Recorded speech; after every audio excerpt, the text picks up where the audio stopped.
so busy trying to find money and trying to do our job as well that it's difficult to make that time to do all the collaborating. But if we could have a communication system that's easy to connect with, that would work well. What do you, your organization, need to do, research, or have happen in order to move forward so you can assess what your financial situation is, you can assess how much human power you got to do, or if you got the time to be involved. But to do those things right from the beginning instead of saying, yes, I'm in. And then if your organization chooses to commit to this collaboration effort, how long, approximate time, would it take before you could begin? Because people signed up at the beginning, but they weren't ready to roll it out because they didn't have the capacity to do so. I think if we asked everybody these 3 questions coming into the ceasefire, then I think it'll get us off. We'll be able to pick up right off where we left off at this program right here. And that's it. I'll take any questions.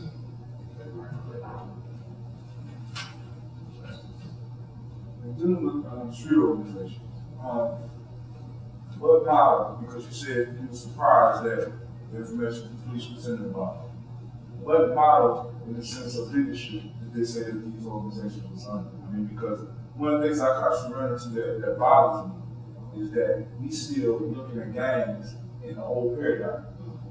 And I was wondering, have they updated the information? Because last time I heard some information from yeah, all this stuff is old. I mean, it wasn't right back then, right, and it might not be right now. So have they changed the model of the leadership organization? I don't think, I can't answer that. I can't answer that. What they were presenting was observation. Right. And also, and once a person is incarcerated, most of where I felt that information. So now, it might have been more they couldn't sit in the room and tell us everything. Right. But I know with the deuce, that information there seemed pretty current to me from when I'm right here. So one of the things that I find in Columbus is a lot different than like Chicago or places like that. You look at these organizations here, we're dealing with them like they have hierarchies. A lot of these organizations don't have hierarchies, which makes them more like a terrorist cell than a hierarchical structure. And the best way to do, I mean, it's current research that we could be using to better interact with some of these young people by understanding how they work.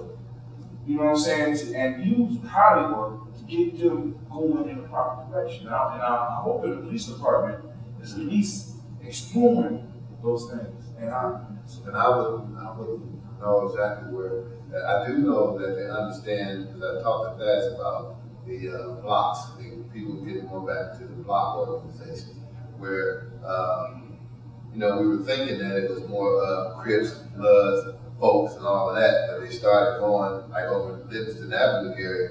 They breaking it down by the different blocks, the neighborhoods. So you could have Bloods against Bloods over there. Now I noticed back then, this was a couple years ago, and then they went downtown to say like to Red, White, and Blue. Then they would all go. Then they would come together, all right, to go down there because they're looking to see. But in general, they still were operating a little differently, and I didn't. And people moving around the different organizations seem to be a lot easier than what people think about that. Yes. Reaction to that, you come from the inside. No, the inside of any organization depends on your inside expert. If it's bad, if they're so. If I'm a leadership and they say, this is how the gang is structured, this is how they're operating, I have nothing to compare that. If you're looking for research to convince them to make a change or change that mindset, that might be that you can present. Look, this is what your inside expert said, here's what our outside expert has. It's the difference in your model of understanding the gang. Maybe that's not your model may be correct. That the experts, leadership, making decisions. It's going to add this knowledge and expertise. That is potential next the program at the last session. The ceasefire program and the presence of the interruption from you here for that. And where there are subject matter experts, there are people who are in the community, who know the community, who work with the community members, including those who are on the street, who, even though, as we talked about in the last session, if you're not in direct control of law enforcement, there's still all sorts of information and intelligence about how better to work with the community, and so that may be another facet of the ceasefire program. The better information will get back to law enforcement. And the other part that the gentleman from New Jersey, Baltimore, was saying was that what he noticed in Chicago was that the police were like feeding information to the interrupters, right? And the interrupters could work with that. So what you're talking about, the police fed information to the interrupter, and the interrupter said, "Wait, hold up, that's not." Then that would be a way that that piece could work on there.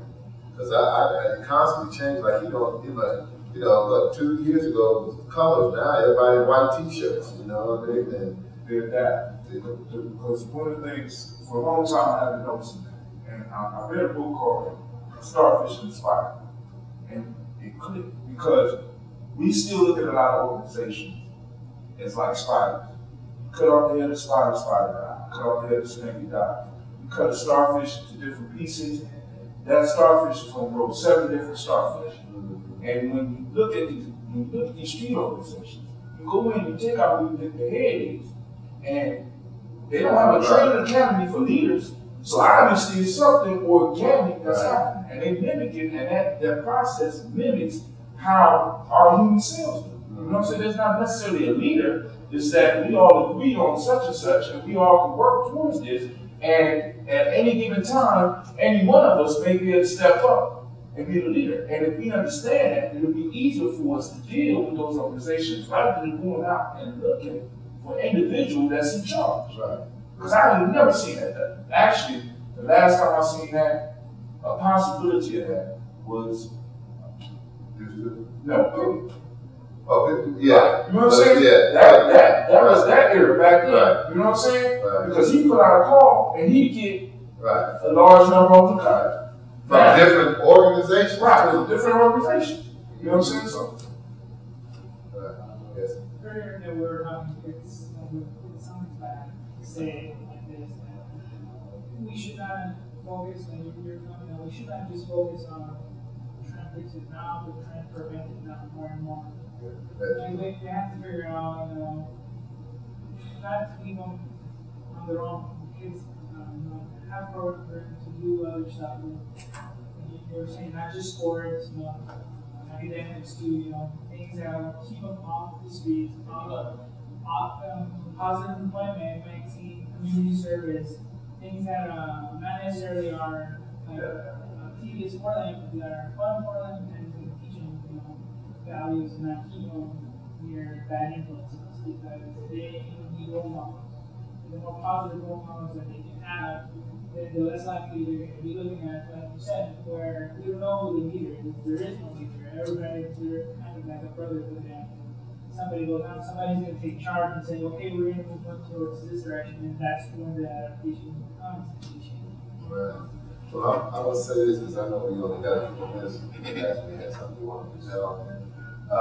But I will say this, and not being an expert at all on this, but I do know that a few years ago, one of the things that I did observe was that the people who I was calling young, 18 and 24 and so forth, they were talking to younger kids, and younger kids were talking to even younger kids. And so it actually was ending up like 2nd, 3rd, 4th generation gang members were recruiting the elementary kids. And so I did talk to our school system about that, but I didn't feel like they actually, they heard me, but I don't think that it was acknowledged, right? 2-3 weeks ago, 22-year-old, I was trying to compliment them on 3 of them that I knew came up in different organizations that they, been communicating and working together since they've been coming over to the shop. And the one said that they weren't on that anymore. It was the younger kids, talking about the violence now. And, it was kind of, I really chuckled at first because I'm thinking, you 22 talking about younger kids. But he was saying 12,